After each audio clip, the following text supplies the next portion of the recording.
Hello, teachers, music teachers, gamers, and anyone interested in gamification in the classroom. I've been using gamification in my beginner music class for many years, and it's been super helpful for me. So I hope in sharing my game, you might find it interesting and useful for you. This is an original game that I made, and it doesn't rely on any websites other than Google Drive and a dice rolling page. My name is Jason Weinstein, and I'm an instrumental music teacher in New Jersey. Today I will be reviewing the game I use with my 5th grade class that I call Space Hopper. By the end of this video, you will see the slideshows I use every day, the Google documents that track student progress in the game, the posters I use to reinforce my learning goals, an example of how I connect the game's story with my exact type of lesson plan, and I will share copies of all these files with you if you'd like to use them so you can start gamifying in your class. Let's get started. All right, so here's my screen with all of the documents that I use every day to keep this game running. First up is the Google slideshow with a bunch of slides that I've made. And it goes through a couple of weeks of the story, which we'll get into in a little while. Next, I have a Google drawing for each class, and here's an example of what one of the groups looks like with all of their pets and trophies unlocked after a few weeks of playing the game. I have them all organized in this folder with all my Monday groups and all my Tuesday groups, and this is just my 5th graders. But here's what that Google drawing looks like at the start of the game. I also have a page with all the unlockable pets open, and each pet requires a random roll of the dice, a different number, and that's why I have this dice rolling page up. And the last one for the game is the unlockable trophies. Okay, and next up are my posters that I use in my classroom. This first one is just a snapshot of what it looks like each week in my class. 35-minute lessons. I see these kids once per week. And then I also have these posters of our learning goals and kind of my suggested way of practicing and learning. I have one for the band and I have one for the orchestra. All right, and now we're ready to check out Space Hopper the game. So in the Google slideshow, there's a bunch of slides, and we're just going to review week number 1 tutorial today and week number 2 welcome to outer space. So we'll go slide by slide and I'll explain how this might work with my classroom, and hopefully you'll get some ideas about gamification. So on my second slide, I have this up every single day for my students. It's just a quick do now checklist so I can help keep them focused when they come into my classroom. My ideal goal is to get this completed in 5 minutes, getting their instrument ready, putting everything they need on their stand. And yes, I know, I tell them they can write their letters into their music, but I do try to make them erase it after a while because I want them to learn how to read music. But it's just something for them to be doing when they come into class. So whatever you do now could be, that's on slide number 2. And if we go back to this first page here, you can see week number 1, the tutorial is actually linked, so you can just click that and it'll take you right to the start of the game. So let's learn about the game, Space Hopper the story. Now I'll give you a little bit of a backstory. This is a continuation of the game in 4th grade, and that theme was about farms and cooking. In that game, there was an evil chef that we defeated, and he was feeding the town moldy food. So there was this bad stuff in the game, mold. And in this game, it changes a little bit. So we're going to learn about that in just a moment.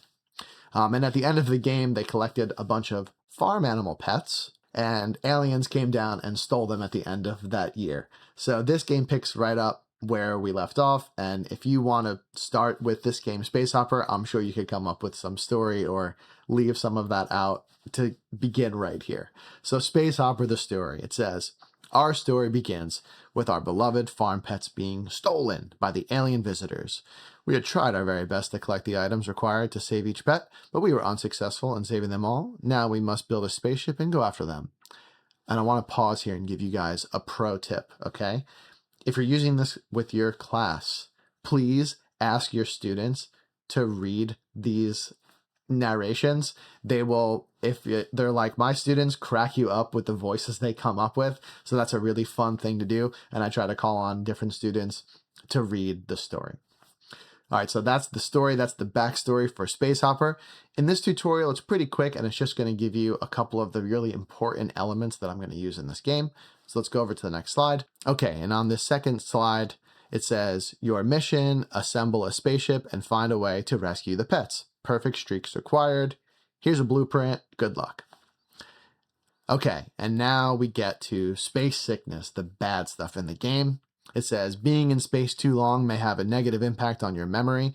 If you don't practice and try to remember things you already learned, space sickness will take over your character and you will not be able to make progress in the game.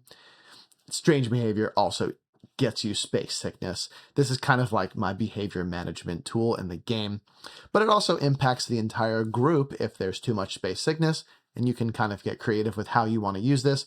But I actually have cutouts that I made of this little shape here with the sad frowny face. And my students know that if they have that on their music stand, they did something wrong, or they were acting a little strange, and that's going to impact their progress in the game. Okay, and now we can start talking about perfect streaks, the main element of my game. It says if you play a selection of music 3 times in a row without making a mistake, you'll earn a perfect streak. And in order to unlock items and make progress, perfect streaks are always going to be required.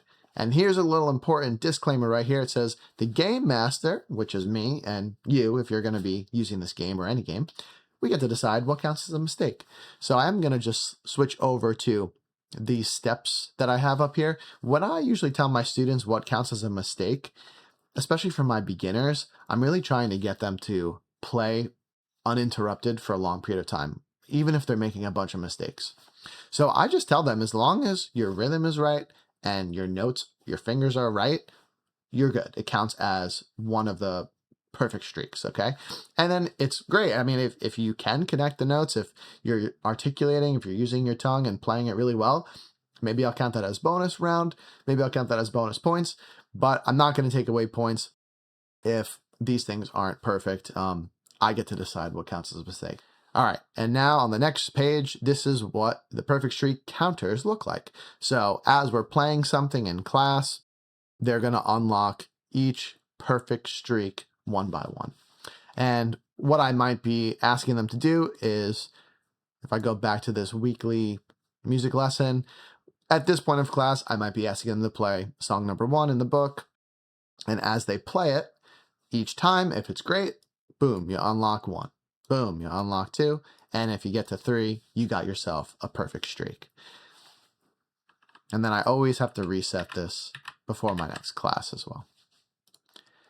Okay, so once they've completed their first song or task of the day, I slide on to the next page, and it's the same exact thing.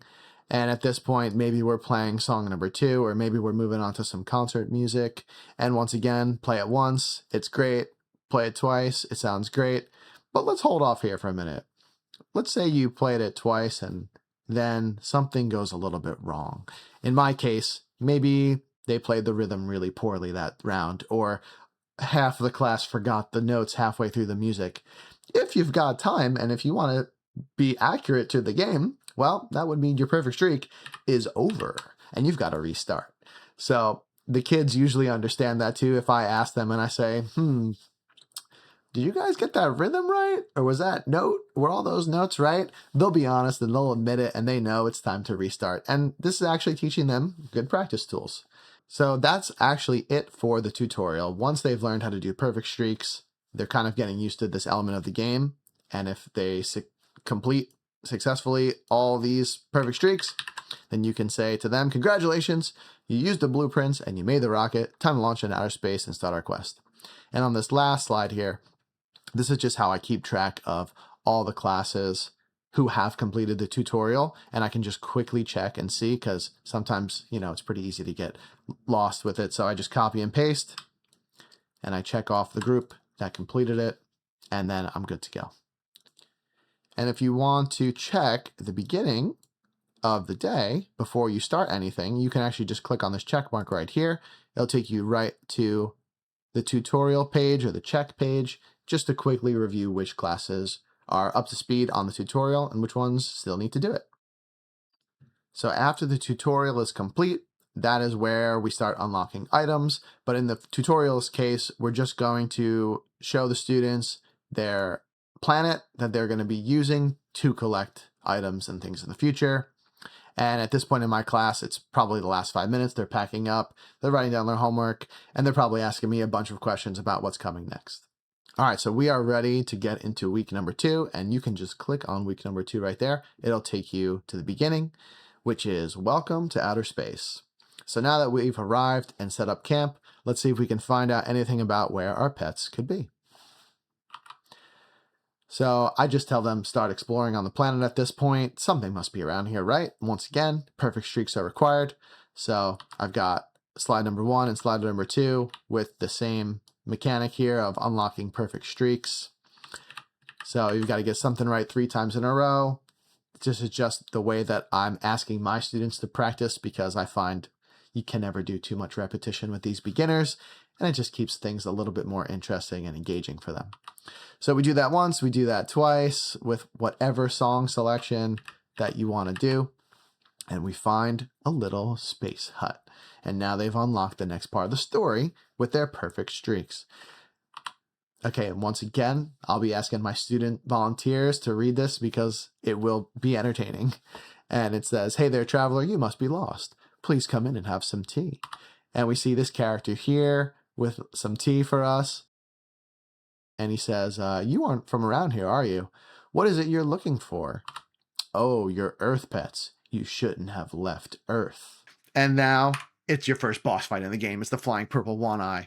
I don't always tell them how to defeat the boss. I give them tips. I say, all right, guys, work together and just figure out how to defeat him. You've got one tip on the board right there. It says use your music.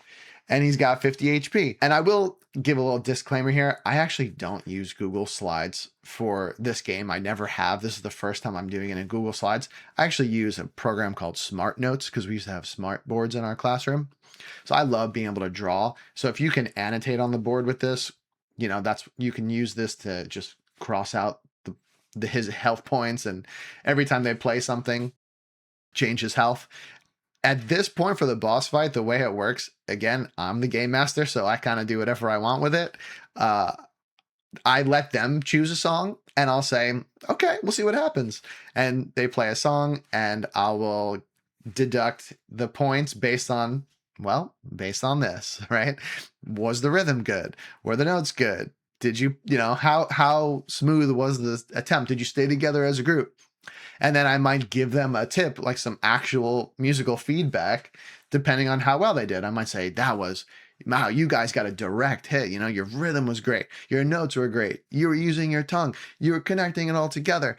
And if they do that, I might drop his health by like half or something. And if it was not so good or together, I might minus like 1 point, and they might freak out. Or if they picked a really easy song in their book to do at that point, I'd be like, yeah, that wasn't worth a lot, So they have to keep talking and working together. And depending on how much time you have, and how well that group was working for that day, they could defeat him in one hit if you want to make it one hit, or you can make it a little more challenging. And this is where you really have you can use your own discretion. You get to be creative with it. And if you wanted to use the pull-aways here, the drag and drops, you can, if you don't want to annotate or you don't have access to that, you can just change the health on the fly every single time. That was worth 10. Great job. Oh my God, that one was worth 20. Great job. And now you defeated him. Nice job. And then you just make sure that you reset it before the next class, because for me, I have 0 time in between each class, so I have to make sure I do that every single time. And then if you defeat the boss, congratulations. He says to you, "Whoa, that music is so great.